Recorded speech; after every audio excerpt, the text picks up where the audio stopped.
Welcome to Evolved Radio, where we explore the evolution of business and technology. Today on Evolved Radio, we're talking about everyone's favorite IT topic lately, that's security. I'm joined by Ian Paterson, CEO of Plurilock. Ian's company has a really innovative approach to security. It's an advanced form of user identification that can tell who you are just by how you're typing and moving the mouse. We're going to talk about why users hate passwords, the trouble of security requirements for regulated industries, and much, much more. If you enjoy the show, be sure to subscribe on iTunes, Stitcher, or wherever you get your podcast from. Also, be sure to check out the webpage evolvedmgmt.com/podcast for show notes, links to my guests, and to check out previous episodes. Now, let's get started. Joining me on the podcast today is Ian Paterson, CEO of Plurilock. Welcome, Ian. Todd, great to be here. I'm excited to talk to you about the security industry. It tends to be a topic of extreme interest for listeners of Evolved Radio.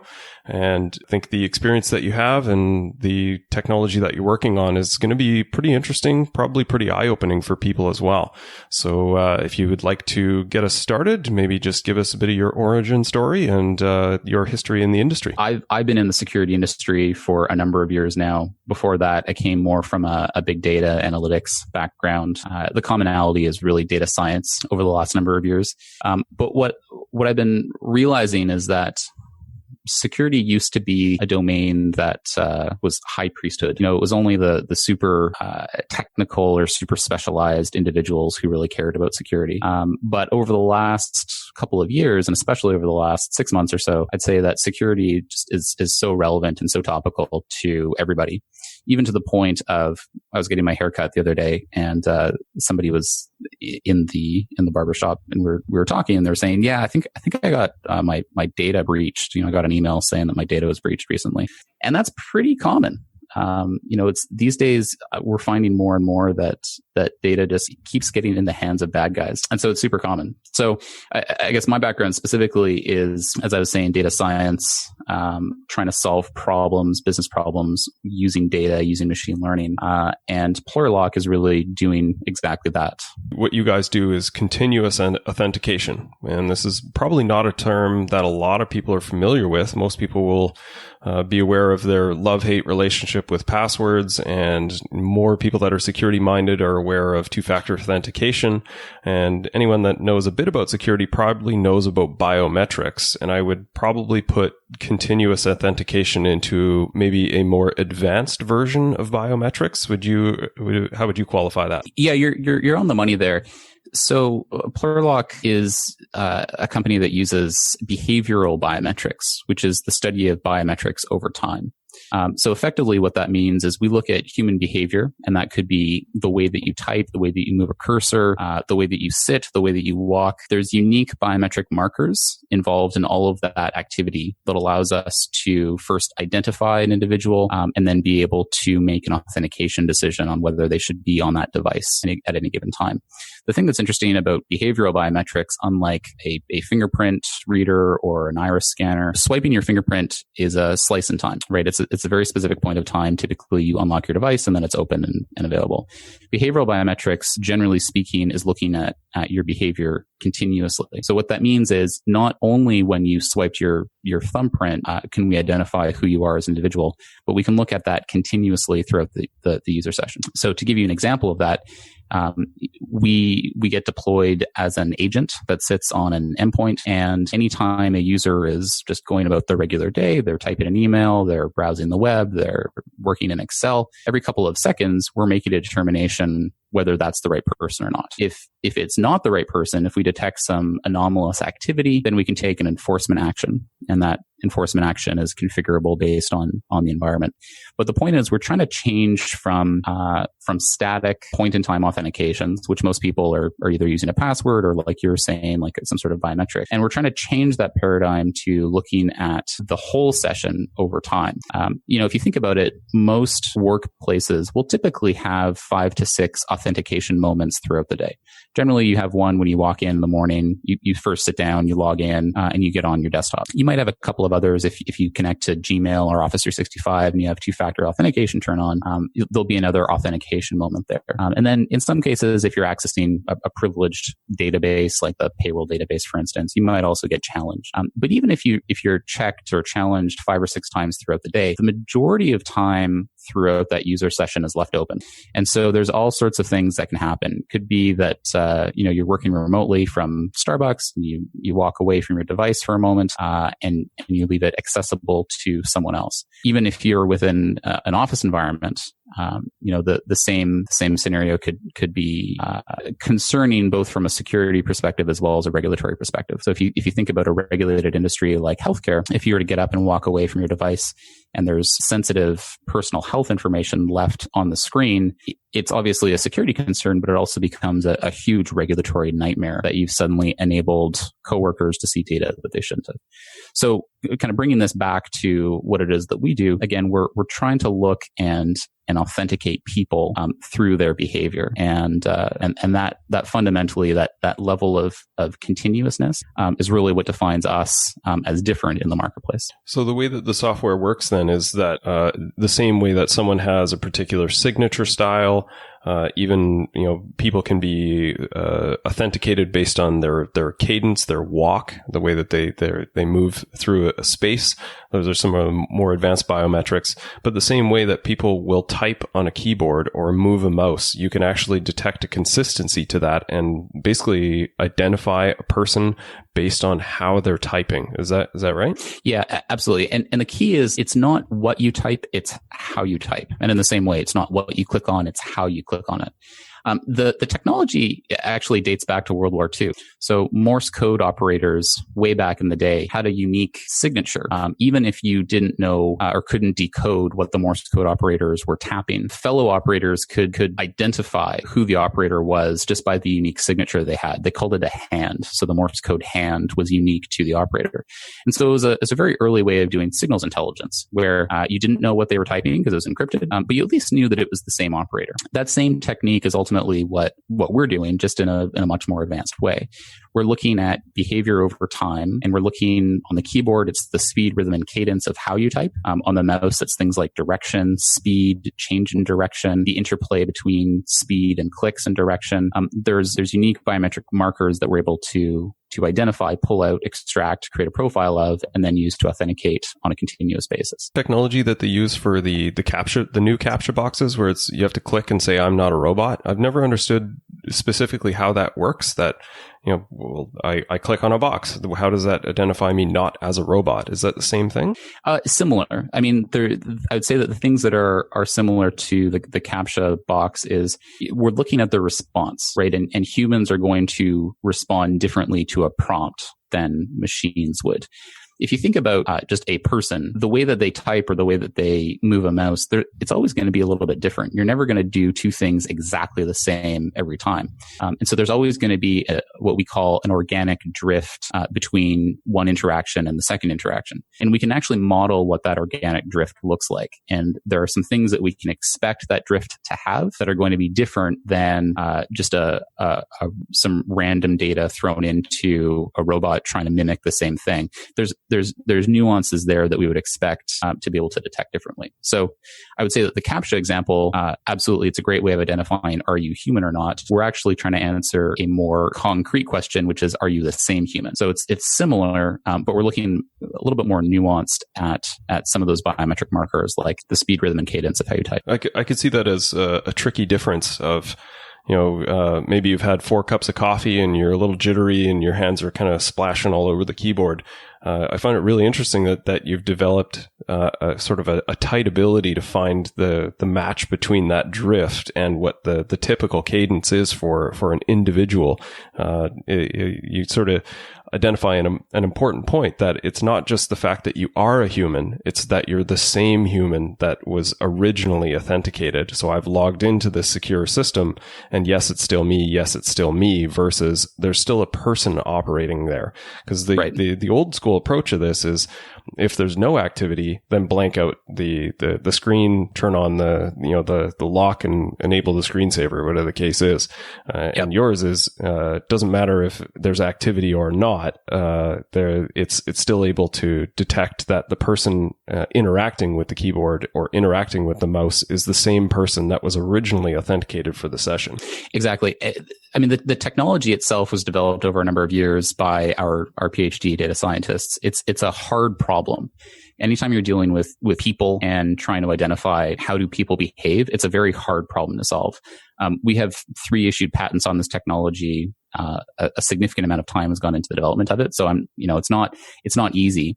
And certainly with the way that machine learning has advanced over the last 5 years or so has made this sort of thing possible at scale, as well as the compute power. But you brought up an interesting point there, which is that because we're able to look continuously and we're able to actually autonomously make a decision to challenge a user or not, it actually becomes a conversation around convenience and friction within the workplace.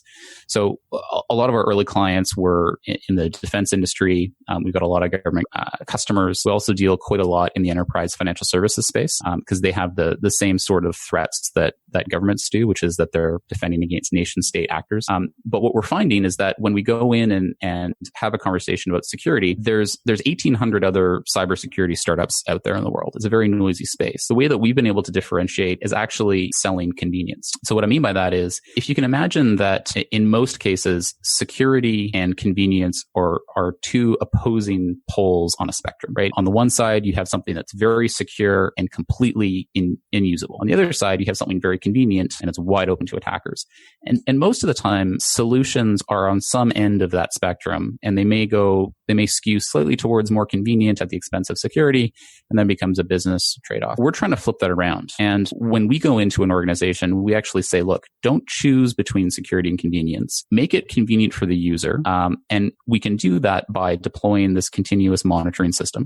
But you actually get more security because the more the user does their everyday activity, the more confidence that we can have that it's the right person. So in effect, we're actually saying, don't do anything special. Don't fumble for your keys and look at two-factor dongle. Don't try and get an SMS message to your smartphone and get the first one sent and then it didn't send, and then all that frustrating stuff.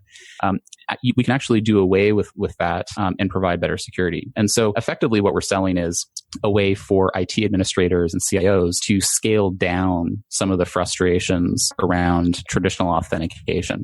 So we have a financial services client that they actually got rid of their password rotation. They got rid of their password complexity requirements. They got rid of their session timeouts. And in theory, that would increase the risk of the organization. They deployed us as a compensating control to decrease that risk. And they got better security. They got better user experience. And they're expecting to see a decrease in overall help desk tickets simply as a result of decreasing some of this friction. So long story short, we're selling security, but the reality is that people are buying convenience. Yeah, and I think that's a really important point because I am certainly one of those people that rail against password complexity. There's definitely a good enough type approach here, and if you have a 12-character password that requires uppercase, lowercase, numerics as well as special characters, or maybe it doesn't allow special characters, which messes with sort of your typical password. All of this forces the user to just throw their hands up in frustration, especially a non-technical person that doesn't actually consider or value security. They end up just writing it down on a sticky and putting it on their desktop. So right.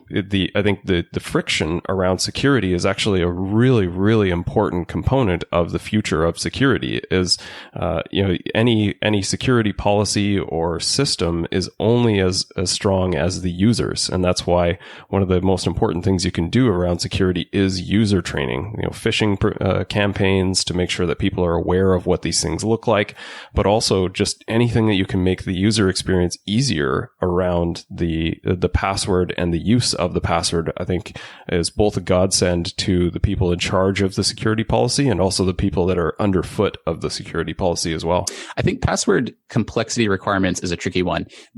Definitely there's a move towards either removing or reducing the password complexity requirements. But I think the challenge for the CIO or the VP of IT is, do you really want to be the guy who goes to the board and says, we just had a breach. The reason this breach occurred is we reduced the password complexity requirements. My bad. We have organizations like NIST coming out and recommending that, hey, guys, we don't actually need to have these super long and complex passwords because it's not actually getting the behavior that we want out of users. I think that most CIOs, certainly that we talk to, are looking for help in being able to reduce those complexity requirements without exposing themselves to somebody who's maybe not as sophisticated to say, why did you just make this organization less secure? And so for that reason, it's really a twofold approach. One is remove some of those frustrating policies, but at the same time, if you can deploy a compensating control to reduce any attack surface that may introduce, then you really get the best of both worlds. And it's tough. I mean, it's tough being the CIO and having to have those hard conversations with boards in particular, measuring security and trading that off against friction. Yeah, but I think the way you describe it as a compensating control to allow it to be easier for the user but still secure in some method is an important one. I view this as one of the useful cases for two-factor.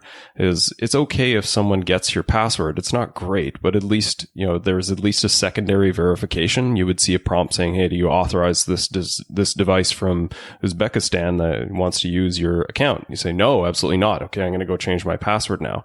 So at least there's some level of control after the fact. I see this as just sort of lowering the bar. It's okay that you don't need a 32 character password, but okay, an 8 character password with at least some level of complexity just makes it a little easier, but also still keeps the security intact. So I think that's an important point. So two-factor is also a good example. I mean, we have just an internal policy where all of our staff have to turn on two-factor for everything that provides it. So I think two-factor is great. I think that the challenge becomes it's yet another roadblock to getting things done. So we have a hedge fund client, and their struggle is they need to be secure, but they can't frustrate their users to the point where they're unable to get their work done. And two-factor is one of those interesting ones where it provides really great security, but it completely destroys your flow state. If you're sitting down and you're trying to make a decision, if you're coding, if you're writing, it's very frustrating and it really interrupts. Even beyond the 30 seconds it takes you to go through that handshake, the impact of that interruption is actually more severe than that. What we do with two-factor is because we're authenticating a user every couple of seconds, we actually integrate with solutions like CallSign and Duo that ordinarily would require a step-up authentication. So if a user is going to access the payroll database, for instance, normally they would trigger a two-factor step-up authentication. But rather than having Duo send a notification to their phone and have them go through that workflow, they'll actually query our APIs, see that we've authenticated that user in the last 30 seconds, see that their identity score is very high, so we have a high confidence that it's the right person, and then just let them in without that two-factor step. So it's still a form of two-factor because it's still something that you are, which is what we're effectively doing.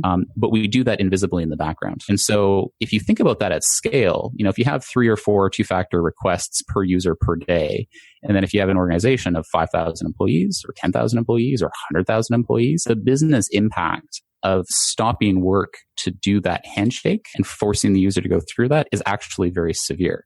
Now, if you can get equivalent security without bothering the user, that's a win-win. And so that's, again, when we're talking about reducing friction, those are the types of use cases that we really gravitate towards because we're providing better security, but we're also providing the user an easier way of going about their business. Yeah. And I think that's a really important point because I, like everyone else, suffer from that where, Chrome updates its browser, which forces LastPass to then re-verify me on multi-factor.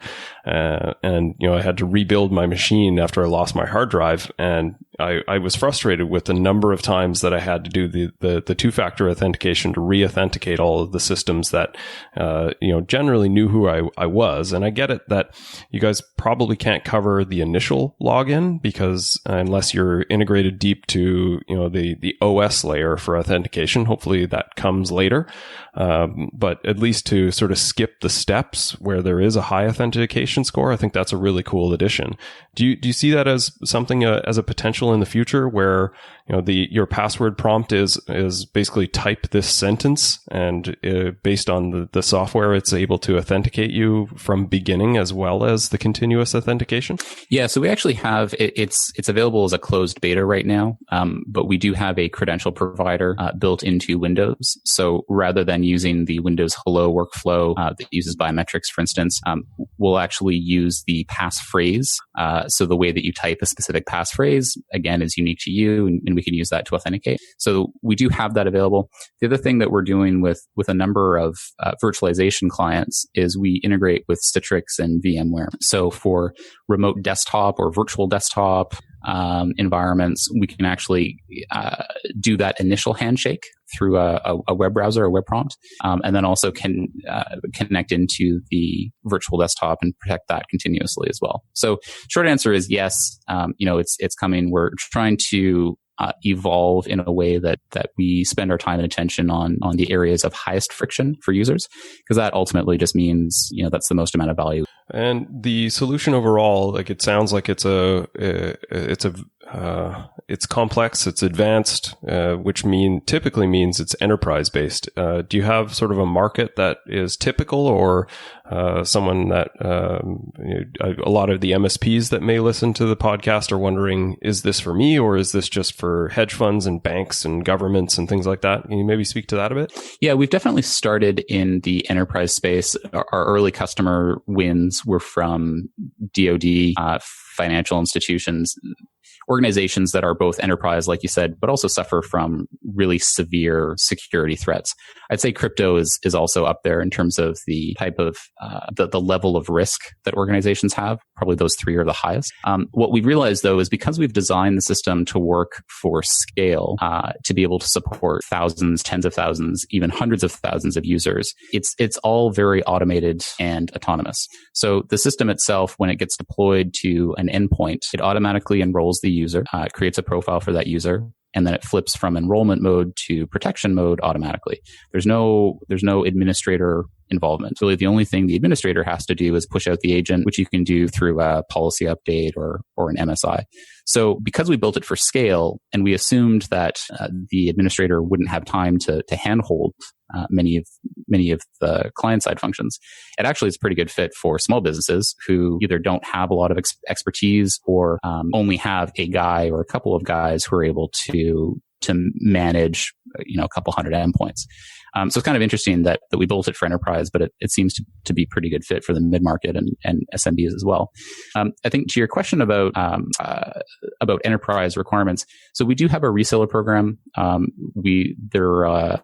going to be some announcements coming out where we're formally announce our global channel program, and we do have channel partners all throughout the world on every major continent already signed up today. And that's both a mixture of managed providers as well as resellers. I think that the markets that we play best in are usually regulated. So historically, those have been government, financial services, and critical infrastructure. We have some power plants also and utilities that use our software. But really, it's anybody who has a regulated industry, we seem to do pretty well in. And I think largely it's because if you're in a regulated industry, you need multi-factor authentication. If you're in a regulated industry, you need continuous monitoring, and you also need anomaly detection. And these are just basic requirements that are true across pretty much all regulated industries.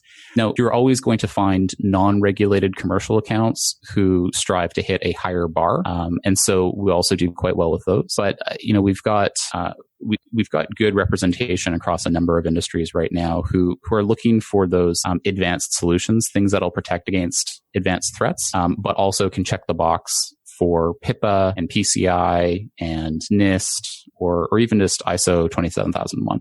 Yeah, the regulation of IT is coming fast and furious. A lot of people are now dealing with clients that have HIPAA requirements as well.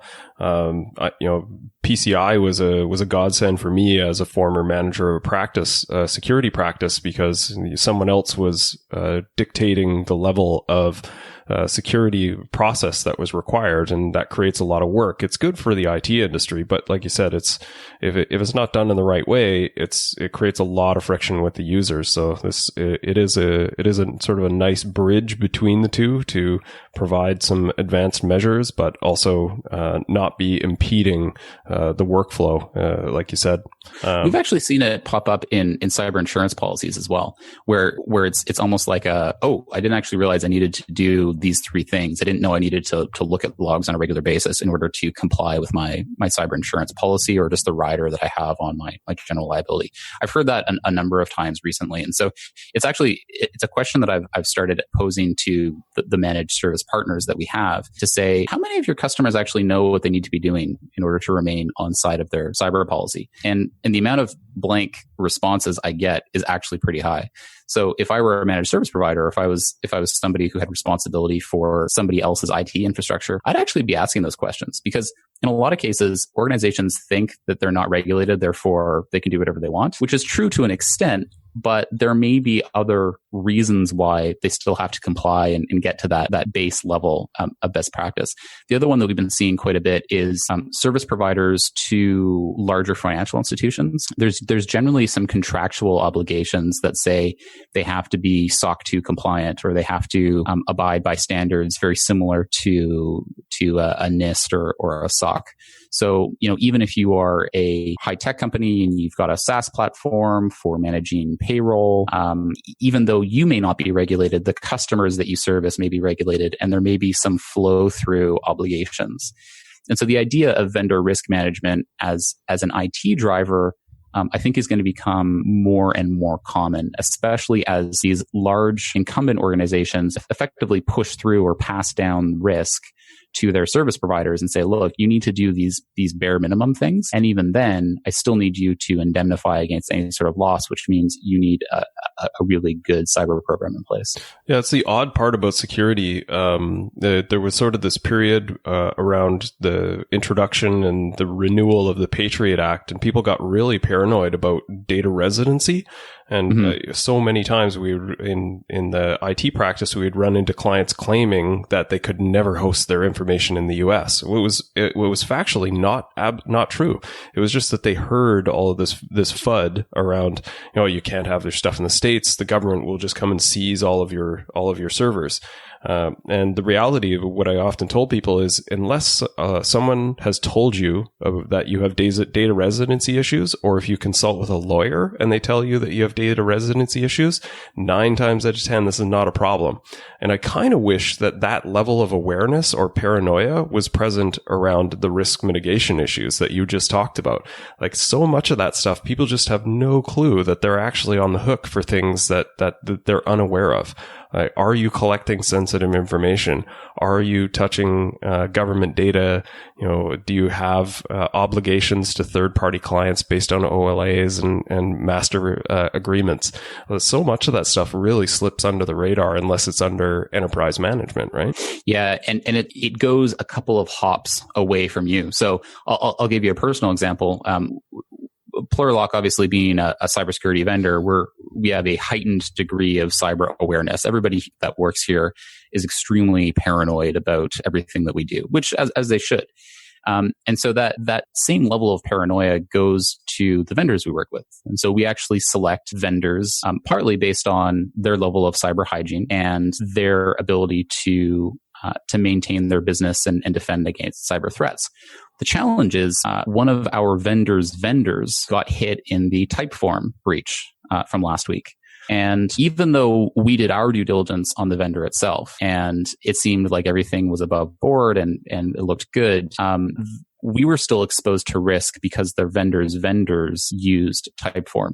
And so it's challenging to be able to first even just identify these risks that exist because we live in such an interconnected world, but then to be able to defend against them or to develop policies to mitigate against those is actually pretty difficult. I'll give you another example. Some of the large financial institutions that we work with have a lot of overseas relationships. And so it could be something as basic as a call center that they've contracted in the Philippines or in India. or it could be some other business process that they've outsourced. One of the challenges that they face quite frequently is the ability to identify who the worker is. And so we see this a lot with financial institutions where they'll interview a candidate who they want to work with that's overseas. They'll background check that individual. They will reference check that individual, and they'll go through a full interview process. And by the end of it, they have a pretty high degree of confidence that this is a person that is trustworthy, that they can work with. And so they give them a contract or give them a job. And it's possible that this all occurs through a third party. So it may not actually be the organization in Canada or the US. It may be that they're doing this all through a third party. What we've seen multiple times is that the person who shows up for work on day 1 or even day 50 is not the same person who has been reference checked, background checked, and interviewed. But because there is a degree of complicity, that the worker still has all the right authorized credentials. And we've even seen it where there have been fingerprint scanners or other forms of biometrics deployed within the environment in India or in the Philippines or wherever it is. And the authorized user shows up in the morning, swipes their thumb, they go off and do some other work, and then ostensibly a lower paid person sits down and does the work that the higher paid person was hired for. And so it becomes very, very challenging to be able to first even identify how much of that takes place and be able to defend against that. So even the guys in outsourced markets are outsourcing the work, taking the Tim Ferriss 4-hour work week a little too far, right?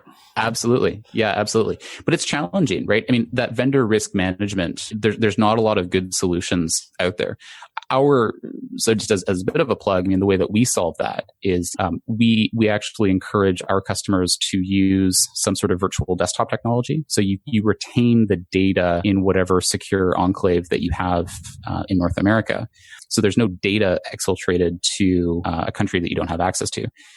But then also when you're securing that virtual desktop session or that VDI infrastructure, we run our software inside of it. So you have not only whatever your base level of controls are, be it two-factor or just login and password, but also should that individual walk away from their machine, should that individual trade places with their coworker, whatever, we're able to recognize that in real time. And in some cases, our clients just want that information. They just want to understand what the threat is and be able to look at that in a consolidated report, either in their SIM system like Splunk or QRadar or whatever, or just in a standalone report that we provide. Or in other cases, if the level of sensitivity is high enough, like if it's financial information, if it's PII, personally identifiable information, they may configure it so that there's an enforcement action that takes place in real time autonomously. Again, because we have a high confidence in being able to make those decisions, in a lot of cases, we can just let the AI run, challenges the user, potentially locks them out, and by doing that, by having those controls in place, it actually lets the IT staff focus on higher value work items. So they're not just constantly refreshing a log window, seeing when there's an incident that pops up. They're focused on higher value stuff. They have confidence that they know we're protecting them in the background. And then when there is an incident, we'll take care of it right away. And they don't need to drop everything that they're doing just to respond to it. Yeah, I agree. I love the autonomous aspect of it, that the security is being managed. And I'm a big fan of managing by exception. So you're not, like you said, you're not combing the logs looking for those events. Those events are being monitored by essentially an AI to look for something to alert you that is actually worth noting. So I think that's a really good advancement as well. I think so. AI and machine learning. I mean, machine learning is a subset of AI. I think that there's a lot of interest in the hype of artificial intelligence. And what I always tell people is that the way to view machine learning or AI is that it becomes a force multiplier, and it becomes a way of getting your people to do higher value work. That's how you should be looking at AI. It's a great feature, but the benefit it provides you is it will do things that are monotonous, that are commonplace, and allows your staff to go do other things while the AI takes care of the 80% or even the 90 or the 95%. I'd say that Darktrace, has an interesting reputation, but I'd say that they're very well known for promoting their use of AI. And there's a bunch of others as well.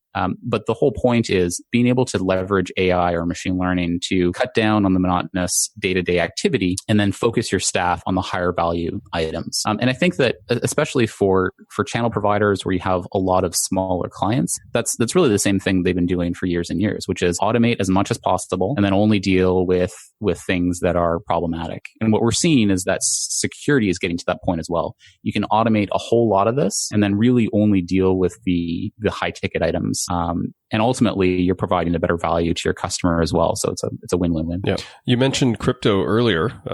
Is this a space, obviously being a security company and someone who's security minded, it's a space of interest for you, I'm sure. Any overlap in the work that you do, or just sort of a curiosity moment? I'm sure the finance companies are interested in crypto as well. Like you said, it's a higher, more vulnerable attack vector because there's a lot less regulation to control the authentication mechanisms or the lack thereof in some cases. Yeah, crypto is interesting. I mean, I've been interested in the blockchain space, the crypto space, since well before it was sexy. The thing that I find really interesting is that you cannot have a conversation about crypto and blockchain without talking about the security aspect to it. And what I've seen just sitting partially on the sidelines looking at the space is the crypto projects, and specifically the cryptocurrencies that are successful are the ones that haven't been hacked or haven't been hacked yet. And so especially if you're comparing the crypto exchanges and you chart the life expectancy and the reasons why some of them are no longer around. Obviously, there's some regulatory risk there, but the majority is really who can protect their users' data, who can protect the keys, who can protect the wallets, who can protect the fact that you're keeping currencies on the exchanges. And so security actually becomes a differentiator. There's all sorts of interesting aspects to various projects, be they wallet or currencies or exchanges or what have you. But I think if I were looking at it from an investment standpoint, my investment thesis would actually be who has the highest degree of security built into their model of whatever it is they're working on. And those are the ones that I want to bet on, because security is such a high important topic that it really it's existential to the project itself. So certainly, I mean, we've been brought in to consult on a few projects, and I won't go into too much detail about what those were. But what I find interesting is the level of risk that they have is just so high. There's also a hesitancy for a lot of these exchanges and projects to work with law enforcement. And so whereas a traditional bank probably already has a relationship with local police or federal police, because the crypto market is still in a bit of a gray area, although it's getting cleared up, especially the recent SEC announcement about Ethereum, there's still a bit of hesitancy to work with law enforcement. And so what that tells an attacker, if I'm going to target something, if I target a bank, I know that the feds are going to get involved. If I target a crypto exchange, it's hosted in the Bahamas, I probably don't have the same level of response. And so obviously as an attacker, I'm going to go attack whatever is easiest and whatever is safest, and it's going to provide the best bang for buck. So yeah, I think that's a big part of why a lot of the news that we hear about blockchain and about crypto is, 30 million just got wired to an account or to a wallet, I should say, that it shouldn't to. Maybe to continue on that vein, any other thoughts of the future of the security industry? Crypto and blockchain are certainly one of those. Any other areas of interest in the security field that you're watching for future unfold? Well, I think consolidation is the big one. I mentioned 1,800 cybersecurity startups. Everybody has a story about going to the RSA conference and seeing more and more and more of the same vendors that are out there. So, I think from my perspective, I see that a lot of the survivors or the winners in the security space are going through consolidation. It's not enough just to have a single point solution, and say this is the silver bullet. You need defense in depth, but you also prefer that defense in depth to come from a smaller number of vendors. So I think that the opportunity that presents, especially for the channel, be it resellers or managed providers, is if you can take best of breed point solutions, consolidate them, and then bring them to your clients, you're actually doing them a huge service. Not only because you're doing that integration work up front, but you've also done the selection, right? So pick a next-gen antivirus, pick a next-gen firewall, pick a couple of monitoring solutions, bundle them all together, and then take that package to your customers, and you're solving a really big problem, even just by selecting and integrating those. So I think consolidation from a couple different directions is something that will continue, and it's something that I'm watching. I think the other big one would just be the level of automation. Everybody's heard of the cybersecurity skills shortage. I think the latest figure I saw was 1 million cybersecurity jobs are going to be left unfilled by 2020, and it only gets worse after that. So what that means in effect is that the solutions, the cybersecurity products that survive and do well are the ones that focus on automation.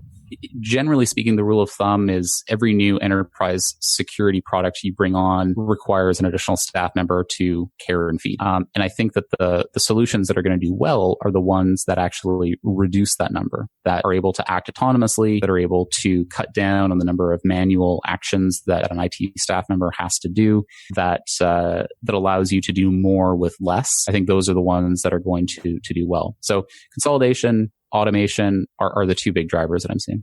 Excellent. Well, we'll look to wrap up in interest of your time and the listeners' attention as well.